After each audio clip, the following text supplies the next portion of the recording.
Ever think the good old days were so much better? Well, let me take you on a little trip back to Tudor England from about 1485 to 1603. It was a time of Shakespeare, grand palaces, and some seriously bizarre punishments. Forget a simple fine or a bit of jail time. The Tudors got creative, and trust me, you wouldn't want to be on the receiving end. Stick around, because we're about to dive into the weirdest, wildest, and frankly, most terrifying ways the Tudors dealt with lawbreakers. Let's start with something that sounds almost silly: the scold's bridle. Imagine a metal cage, sometimes called a brank, that was locked over a person's head. It wasn't just a mask. It had a gag plate, often spiked, that was forced into the mouth, pressing down on the tongue. So, who deserved this charming device? Mostly women. Specifically, women who were accused of being scolds or nags, basically, anyone who spoke their mind a little too loudly or argued with their husbands. The idea was to humiliate them into silence. The woman wearing it would be paraded through the town, unable to speak, eat, or drink.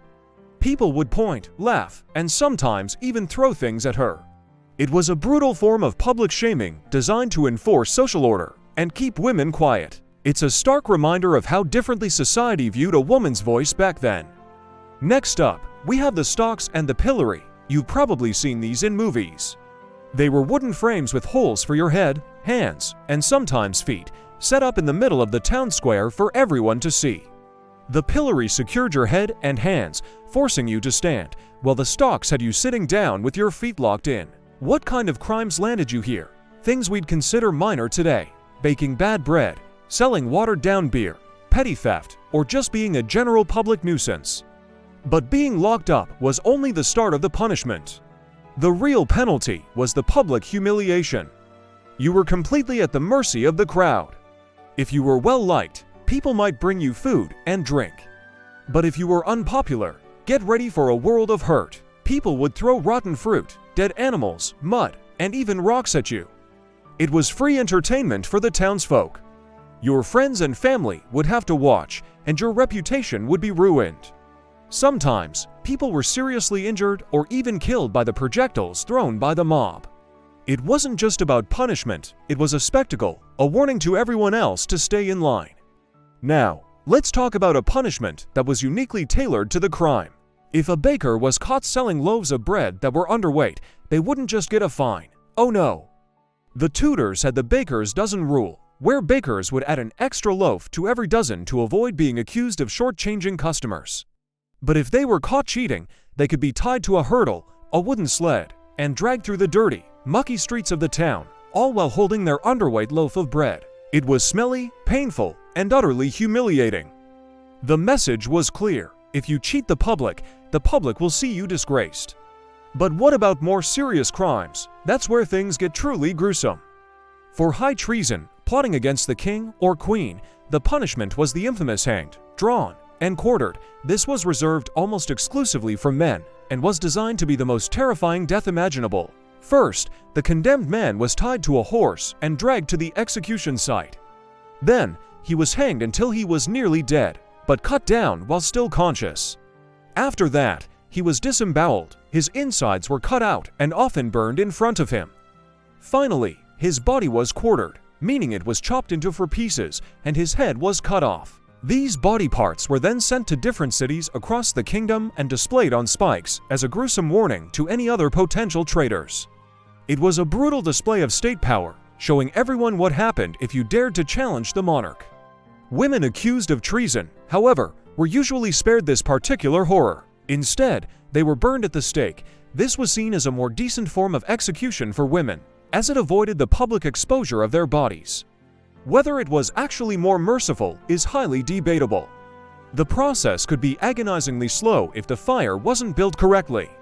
It was used for high treason, like in Boleyn, who was famously beheaded instead, but also for petty treason, which included a wife killing her husband. Another crime that could get you burned at the stake was heresy, holding religious beliefs that went against the official state church. During the religious turmoil of the Tudor period, with England switching between Protestantism and Catholicism, hundreds of people met this fiery end. And the creativity didn't stop there. In 1531, King Henry VIII passed a law making poisoning a special kind of crime. The punishment: being boiled alive. One of the most famous cases was Richard Roos, a cook in the household of the Bishop of Rochester. He was accused of putting poison in a pot of porridge, which killed 2 people and made several others sick. As a result, he was taken to Smithfield in London and publicly boiled to death in a giant cauldron. This law was meant to be a powerful deterrent, and it certainly sent a message. Can you imagine a more horrific way to go? Thankfully, this law was repealed by Henry's son, Edward VI, but for a time, it was a very real and very terrifying possibility. Even for less than lethal crimes, the punishments could be permanent. Forgers and liars might have their ears nailed to the pillory. After their time was up, they could either tear themselves free, ripping their ear, or have the ear cut off. Thieves could be branded with a T on their thumb or cheek with a hot iron. This mark was permanent, a lifelong sign to everyone they met that they were a convicted criminal. It made finding work or being accepted in a new community almost impossible. You were literally marked for life. So, why were Tudor punishments so harsh and public? It was all about deterrence and control. With no organized police force like we have today, the authorities relied on fear to keep people in line. A public execution or a humiliating parade through town was a powerful piece of theater. It sent a clear message to the entire community. This is what happens when you break the rules. It reinforced the power of the church, the local lords, and the monarch. Your body wasn't just your own. It could be used by the state as a billboard to advertise the consequences of crime. From the scold's bridle for a sharp tongue to being boiled alive for poisoning, the Tudor justice system was a world away from our own. It was brutal, theatrical, and deeply personal. So next time you're stuck in traffic or get a parking ticket and think life is unfair, just remember Richard Roos in his cauldron or the poor soul in the pillory covered in rotten eggs. Suddenly, the good old days don't seem quite so good after all.